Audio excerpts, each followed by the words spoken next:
அன்புடைய மாணவ செல்வங்களே, நாம் வாழ்வியல் திறன்கள் மற்றும் விழுமிய கல்வி அப்படிங்கிற பாடத்தில் 7ஆம் வகுப்பு அதில் 2வது பாடம் இன்றைக்கி பார்க்க இருக்கோம். இன்றைக்கி பார்க்க போகிறது 2வது பாடம், பிறர் நலம் பேணுதல்.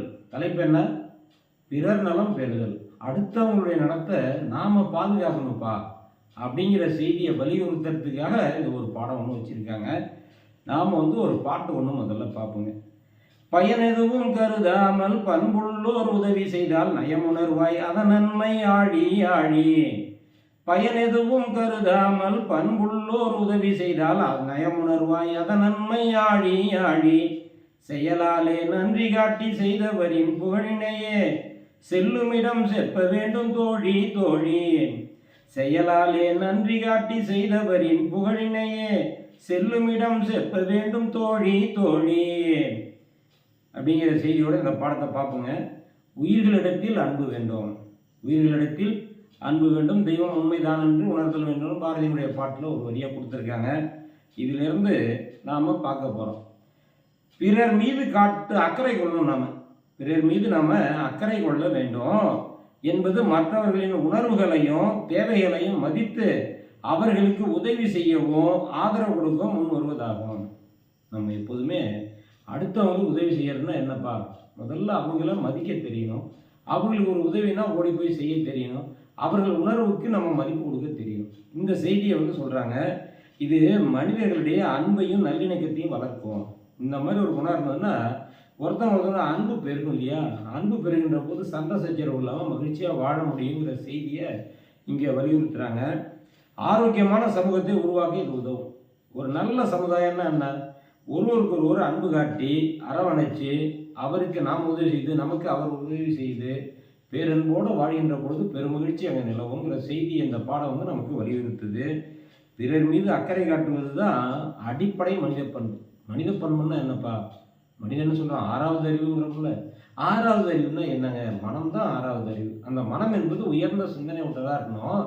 சக மனிதர்கள்ட்ட சக உயிர்கள்ட்ட அன்பு காட்ட வேண்டும். அன்பின் வழியது உயர்நிலை, அகதிலார்க்கு என்பதோல் போர்த்த உடம்பு அப்படின்னு வள்ளுவர் சொல்லுவார் இல்லையா? அன்பின் வழியே தான் உயிர் வாழ்வதற்கு அடையாளமே அன்பு இருந்தால் தான் அப்பாங்கிற செய்தியை நம்ம உணர்கிறோம். அதிலிருந்து இந்த பாடத்தில் என்ன சொல்கிறாங்கன்னா, ஒரு அப்பா ஒரு பையன், தமிழன்பன்னு பேர். தந்தை மகற்காற்றும் நன்றி அவையத்து முந்தி இருப்ப செயல்னு வள்ளுவர் சொல்லுவார். தந்தை மகற்காற்றும் நன்றி அவையத்து முந்தி இருப்ப செயல். அது என்னங்க? தந்தை மகற்காற்றும் நன்றின்னு ஏன் சொன்னார்? அப்பாங்கிற பேரை கொடுத்தான் இல்லையா? அதுக்கு நன்றி காட்டணும்ல. அறிஞர்கள் கூடியுள்ள அவையில் அப்பா இவனை மாதிரி சான்றாளர் இல்லையே அப்படின்னு ஊராரெல்லாம் பாராட்டுகின்ற மாதிரி ஒரு குழந்தைய வளர்த்து கொடுத்தோம்னா தான் அந்த தந்தைக்கு பெருமை. அந்த தந்தையினுடைய கடமை எது? மகன் தந்தை காற்றும் உதவி, இவன் தந்தை என்னோற்றான் கொள்ளணும் சொல்லி இன்னொரு ஒருத்தர் சொல்லுவார்.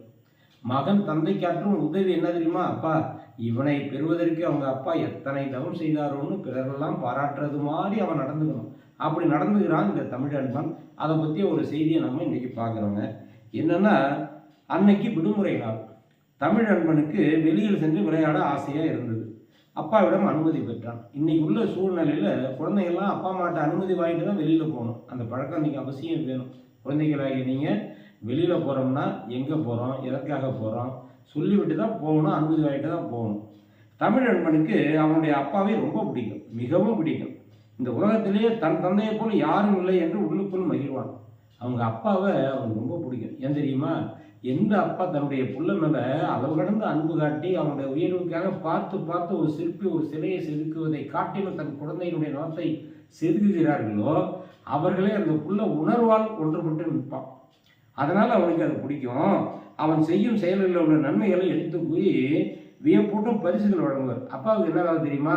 அவன் ஏதாவது ஒரு சின்ன சின்ன செயலில் நன்மை செஞ்சான்னா பாராட்டி, தம்பி அருமையாக செஞ்சிடா, பாராட்டுகள்டா, இந்திரா உனக்கு முட்டாய் இருந்தா, இந்த அவனுக்கு பேனா இருந்தா, இந்த புத்தகம் இருந்தா, இதே ஒரு பரிசை கொடுத்து அவனை ஊக்கப்படுத்துறது.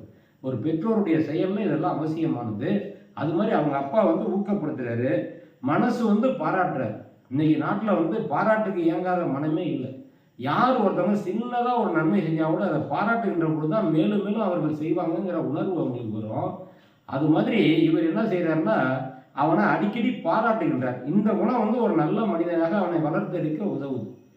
இதை வந்து அவன் எப்போதும் நல்ல முறையில் பேசுவதும் அப்பாவை நினைத்து பெருமிதம் கொள்வான். அவன் என்ன நினைப்பான், அவங்க அப்பாவை பார்த்து, அப்பா எங்கள் அப்பா தான் எனக்கு உலகத்திலே பிடிக்கும் அப்படிங்கிற மாதிரி பெருமிதம் கொள்வான். அடுத்தது, விளையாடச் சென்ற தமிழன்பன் வீட்டிற்கு தாமதமாக வந்தான். அவன் விளையாட போயிருந்தான். யார்? தமிழன்பன் விளையாடச் சென்றான். அவன் வீட்டுக்கு தாமதமாக வரான். அப்பா ஏன் தாமதம் என்று கூட கேட்கவில்லை. எப்போதும் கேட்பார் இல்லையா, அப்பா இன்னைக்கு ஏன்பா தாமதமாக வர, எங்கே போயிருந்த அப்படின்னு கேட்கணும்ல, கேட்கவே இல்லை. அவனுக்கு கை கொடுத்து வாழ்த்துக்கள் செல்லமே என்றார். இவனுக்கு பிள்ளை கை கொடுத்து, தம்பி வாழ்த்துக்கள்டா வரத கை கொடுறான் அப்படின்னு சொன்னார். இவனுக்கு புரியல, என்னது அப்படின்னு யோசிக்கிறான். நான் யாருக்கும் எதுவும் சொல்லவில்லையே, எப்படி இவருக்கு நான் செய்த செயல் தெரிஞ்சுது அப்படின்னு உள்ளுக்குள்ளே நினைக்கிறான். அவன் ஒரு செயல் செஞ்சுட்டு வந்திருக்கான். நான் இதை யாருக்கிட்டே சொல்லி எப்படி தெரியுது, அம்மா அவனுக்கு பிடித்த சிறுதானிய சத்து உருண்டை சாப்பிட கொடுத்தார். இன்னைக்கு சத்து உணவுன்னு சொல்கிறோம் இல்லையா, அது சிறுதானியங்கள் அல்ல. சிறுதானியங்கள் செய்தால் அது பெருதானியத்தினுடைய பலன் கிடைக்கும் நமக்கு. கம்பு, கேழ்வரகு, சாமை, திணை, முதிரை இதெல்லாம் சொல்கிறாங்க இல்லையா, இதில் வந்து சத்து உருண்டை செஞ்சு பையனுக்கு கொடுக்கணும். சத்தான உணவுகள் கொடுத்தா தான் ஆரோக்கியமாக ஒரு பிள்ளை வளருவான். அவங்க அம்மா அதை செஞ்சு கொடுத்துருக்காங்க. அவன் சாப்பிட்றான். சாப்பிட்டு நண்பனை அலைபேசியில் அழைக்கிறான். அலைபேசியில் அழைச்சி, என் அப்பாவோட நீ ஏதாவது சொன்னியடா அப்படின்னு கேட்குறான். அவனும் நான் எதுவும் சொல்லடா என்றான். அப்படி என்றால் யார் சொல்லியிருப்பார் என்று தனக்குள்ளே மீண்டும் மீண்டும் கேட்டுக்கொண்டான். பிறகு கைகால் முகம் கழுவிய பின் அம்மா கொடுத்த சத்துருண்டையை சாப்பிட்டு விட்டு வீட்டு படம் செய்தான். பிறகு சிறிது நேரம் தொலைக்காட்சியை பார்த்தான். இரவு சாப்பாடு முடிந்ததும் சிறிது நேரம் அன்று நடந்த நிகழ்வுகளை பேசுவது அவர்களின் வழக்கம். இது ஒரு நல்ல பழக்கம். ஒரு குடும்பம்னா உட்காந்து எல்லாரும் அன்னைக்கு என்ன நடக்குதோ அதெல்லாம் ஒரு 1/2 மணி நேரம் பேசணும். பேசுகின்ற பொழுது தான் அன்னைக்கு உள்ள சிக்கல்கள் அன்னைக்கே தீர்ந்து விடும், மன அழுத்தங்கள் சரியாக போகும், மறுநாள் காலையில் அமைதியாகவும் ஆனந்தமாகவும் எழுந்திரிக்க முடியும். இந்த ஒரு பழக்கம் அந்த குடும்பத்தில் நடைமுறையில் இருந்துதான். வெயிலுடைய தாக்கத்தால் அப்பா சொல்கிறார், அப்போது பேசிகிட்டு இருக்காங்க இல்லையா, அப்போ வந்து பையன்கிட்ட அப்பா சொல்கிறார், டேய் வெயிலோட தாக்கத்தால் சாலையில் மயங்கி விழுந்த பெரியவர் ஒருவரை நீ காப்பாற்றினியாமே, 108 எண்ணுக்கு தொடர்பு கொண்டு அவரை அவசர ஊர்தியை வரவழைத்து அந்த பெரியவரை வந்து மருத்துவமனையில் சேர்த்தியாமே, மேலும் அவரோட உறவினர்கள் வரும் வரை கண்ணும் கருத்துமாய் அவரை கவனித்து கொண்டதையும் என் நண்பன் அலைபேசியில் தெரிவித்தார். டேய் இவ்வளோ நல்ல படம் செஞ்சிருக்க தெரியுமா, ஒரு சாலையில் மயங்கி விழுந்த ஒரு பெரியவரை காப்பாற்றுறதுக்காக 108க்கு ஃபோன் பண்ணி அந்த அவசர ஊர்தி வந்த உடனே அவரை பாதுகாப்பாக அனுப்பி அவங்க சொந்தக்காரங்க வரலையும் பக்கத்தில் இருந்து கண்ணும் கருத்துமாக பார்த்துக்கிட்டியாமே, இது எவ்வளோ பெரிய நல்ல செயல் தெரியுமா, ஒரு உயிரை காப்பாற்றுகின்ற புண்ணியம் அவனை கிடைச்சது தெரியுமா அப்படின்னு சொல்லி அவர் அவனை பாராட்டுறாரு. எது நடந்தாலும் நமக்கென்ன என்று போகாமல் சூழலை புரிந்து கொண்டு அனைத்து உயிர்களுக்கும் உதவி செய்கிறது தான் மனித பண்பு. ஆமாப்பா, யாரோ ஒருத்தவங்க அடிப்பட்டு கிடக்காங்க, நமக்கு அதுக்கு என்ன தொடர்பு அப்படின்னு நம்ம போயிடுறோம் இல்லையா, கடந்து போகக்கூடாதுப்பா. நடந்து போகின்ற பொழுது நம்ம கண்ணெதிரில் ஒருத்தவங்க துன்பப்படுறாங்கன்னா அவற்றை பார்த்துக்கிட்டே கடந்து போகிறது மனித பண்பு இல்லை, ஓடி போய் உதவி செய்யணுங்கிற உயரிய எண்ணத்தை வந்து அவர் சொல்லி கொடுத்ததுனால இவன் செய்கிறான். அவனை அவங்க அம்மாவும் பாராட்டுறாங்க, அப்பாவே அவனுடைய இதை சொல்லி ரொம்ப நெகிழ்ந்தார். பேரானந்தம் அடைந்தார்கள் 2 பேரும். கோடை காலங்களில் உடல்நலத்தை பாதுகாக்க நாம் மேற்கொள்ள வேண்டிய முன்னெச்சரிக்கை நடவடிக்கை என்னங்க, என்ன இந்த பாடத்தில் ஒரு பையன் உதவி செய்கிறான் ஒரு பெரியவருக்கு, அதை கண்டு அவனுடைய பெற்றோர்கள் அவனை பாராட்டுறாங்க. நீ கோடை காலத்தில் உடல்நலத்தை பாதுகாக்க என்னென்ன முயற்சியெல்லாம் நீ எடுக்கலாங்கிற செய்தி இதில் கேட்டிருக்காங்க.